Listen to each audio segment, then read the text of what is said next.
So one of the things I've wanted to do with my new in-car camera is give people lifts in exchange for mini interviews.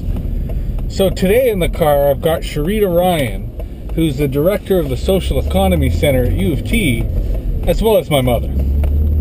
Earlier this morning we were talking during a MetaView seminar about the definition of social economy. And I thought it was an interesting discussion, both in terms of the breadth and thoroughness of it. But do you think the feedback you got was indicative of the general public, which is a broader way to say, how do you think people perceive the social economy and social business within the kind of pop culture sense? I really don't think they think about it at all. I think that what they may think about when they hear social economy is they may think about Facebook, or they may think about social media. But I don't think they think about it the way I do. And how do you think about it? Well, on the one hand, I think about it as a different type of economy based on organizations who really value what I would call a social bottom line. That for them it's more important, or as important, as their financial bottom line.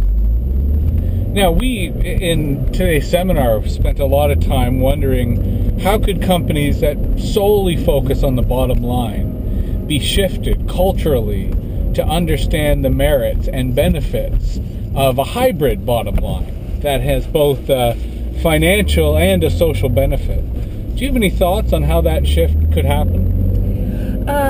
Yes, one way it could happen would be to study organizations that have this, what I would call, blended bottom line, and to show how their financial bottom line, for one, doesn't decrease at all by concentrating on some social, and also to show them what social impacts these types of organizations have, not necessarily financially, but socially. And one way of putting this would be social return on investment.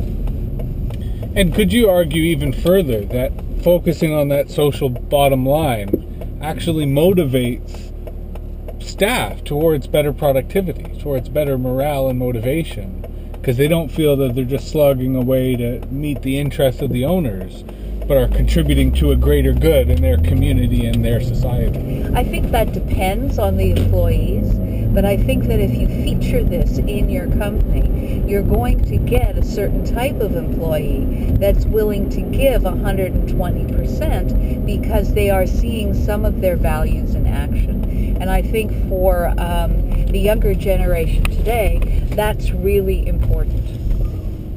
Well, thank you very much, Sherida. This has been an interesting first attempt at an in-car interview.